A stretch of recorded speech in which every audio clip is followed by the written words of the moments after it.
Pernahkah kamu bertanya, mengapa peradaban Islam pernah menjadi pusat ilmu dunia? Sementara hari ini, banyak orang berilmu justru kehilangan arah hidup. Di satu sisi, kita hidup di zaman dengan teknologi paling canggih sepanjang sejarah. Namun di sisi lain, kegelisahan mental, krisis makna, dan kehampaan batin justru semakin meluas. Pertanyaan sederhana tapi mengusik. Apa yang sebenarnya hilang dari cara kita memahami ilmu? Tokoh-tokoh besar Muslim di masa lalu, ilmuwan, filsuf, tabib, matematikawan, hidup tanpa teknologi modern. Namun, pemikiran mereka membentuk fondasi dunia hari ini. Aljabar, optik, kedokteran, metode ilmiah, semua lahir dari tangan orang-orang yang rajin sholat, berzikir, sekaligus berpikir sangat rasional.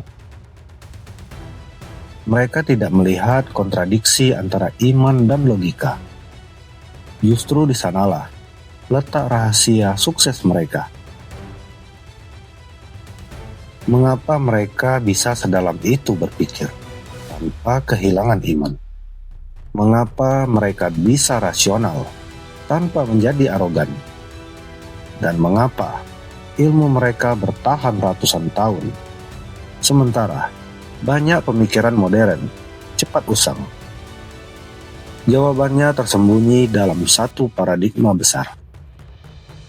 Ilmu tanpa iman akan kehilangan arah. Iman tanpa ilmu akan kehilangan kekuatan. Mari kita bedah rahasianya.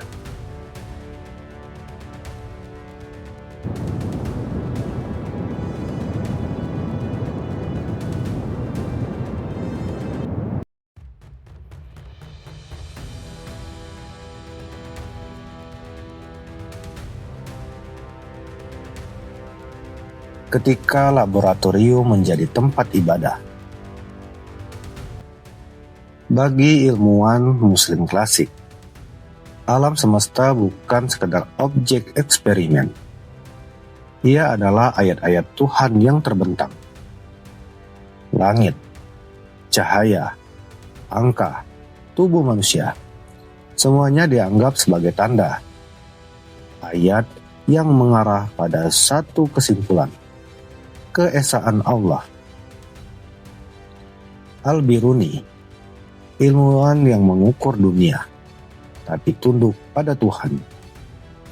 Al-Biruni adalah ahli astronomi, geografi, matematika, dan fisika. Ia mampu menghitung keliling bumi dengan akurasi luar biasa. Berabad-abad sebelum teknologi modern. Namun menariknya, Al-Biruni tidak pernah mengatakan, "Aku menemukan kebenaran." Yang ia katakan adalah, "Aku berusaha memahami ciptaan Allah." Bagi Al-Biruni, meneliti bumi bukan soal prestise akademik.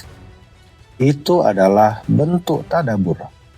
Ia percaya, semakin dalam seseorang memahami alam, semakin kecil egonya di hadapan Sang Pencipta. Ibn Al-Haytham, cahaya, mata, dan kesadaran spiritual. Ibnu Al-Haytham, bapak optika modern, menghabiskan hidupnya meneliti cahaya dan penglihatan. Namun ironisnya, semakin ia memahami cahaya fisik, semakin ia sadar akan keterbatasan mata manusia. Ia menulis bahwa mata bisa tertipu, tapi akal harus dibimbing oleh kebenaran. Inilah tauhid paradigma.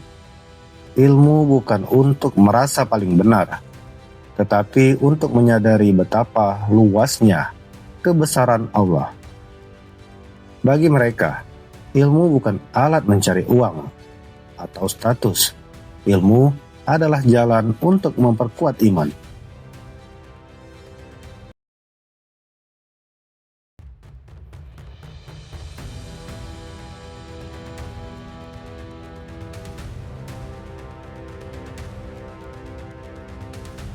logika tanpa batas, iman sebagai kompas. Banyak orang mengira kalau terlalu rasional, iman akan luntur. Tokoh-tokoh ini justru membuktikan sebaliknya. Mereka mempelajari filsafat Yunani, logika Aristoteles, bahkan metafisika Plato. Namun, mereka tidak menelannya mentah-mentah. Ibnu Sina, Avicenna, filsuf yang tetap bertauhid. Ibnu Sina adalah salah satu pemikir paling rasional dalam sejarah Islam. Logikanya tajam, sistematis, dan berani.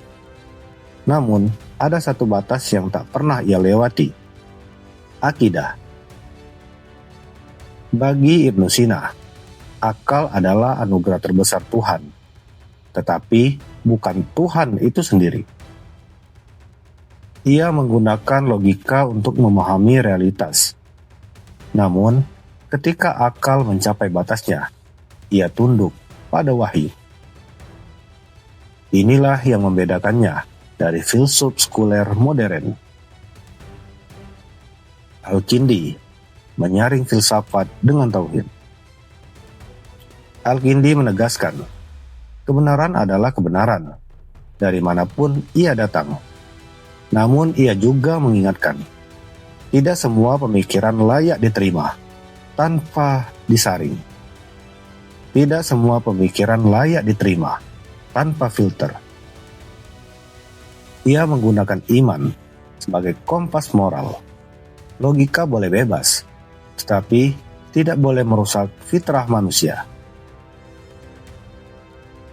Menjadi religius tidak berarti berhenti berpikir kritis.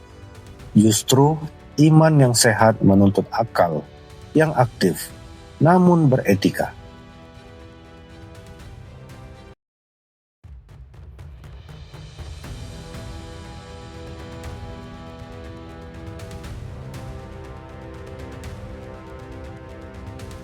Salah satu rahasia terbesar kesuksesan mereka sering diabaikan. Adab. Mereka tidak mengejar gelar. Mereka mengejar kebenaran.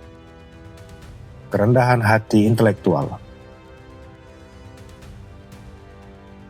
Ibn al-Haytham pernah berkata, "Aku tidak menulis untuk membuktikan bahwa aku benar, tapi untuk menemukan di mana aku salah." Bayangkan mentalitas seperti ini di zaman sekarang. Mereka menghormati guru, mengakui kesalahan, dan tidak malu merevisi pemikiran. Ilmu bagi mereka bukan alat debat, melainkan alat mendekatkan diri pada kebenaran.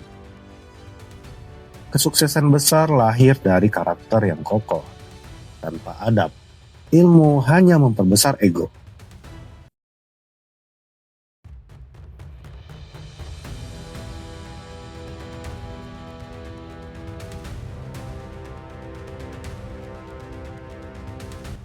Mengapa karya mereka bertahan berabad-abad? Karena orientasinya bukan popularitas. Al-Khawarizmi, ilmu untuk memudahkan hidup. Al-Khawarizmi tidak menciptakan aljabar untuk menjadi terkenal. Ia ingin menyelesaikan masalah warisan, perdagangan, dan keadilan sosial. Ilmu lahir dari kepedulian. Al-Zahrawi, ilmu medis sebagai ibadah sosial. Al-Zahrawi, bapak bedah modern, menciptakan alat-alat medis bukan demi paten, tetapi demi menyelamatkan nyawa. Baginya, menyembuhkan satu manusia adalah bentuk pengabdian kepada Allah. Pemikiran yang sejalan dengan Islam selalu berujung pada kemaslahatan manusia. Rahasia sukses tokoh muslim zaman dulu bukan terletak pada kecerdasan semata, tetapi pada kesatuan antara logika dan iman. Mereka berpikir sejauh mungkin, namun tetap bersujud. Mereka kritis, namun rendah hati. Mereka maju secara intelektual tanpa kehilangan arah spiritual. Dan pertanyaan terakhirnya untuk kita hari ini, apakah ilmu yang kita kejar mendekatkan kita pada Tuhan, atau justru menjauhkan kita dari makna hidup? Karena pada akhirnya, ilmu yang paling tinggi bukan yang membuat kita merasa paling pintar, tetapi yang membuat kita paling sadar bahwa kita hanyalah seorang hamba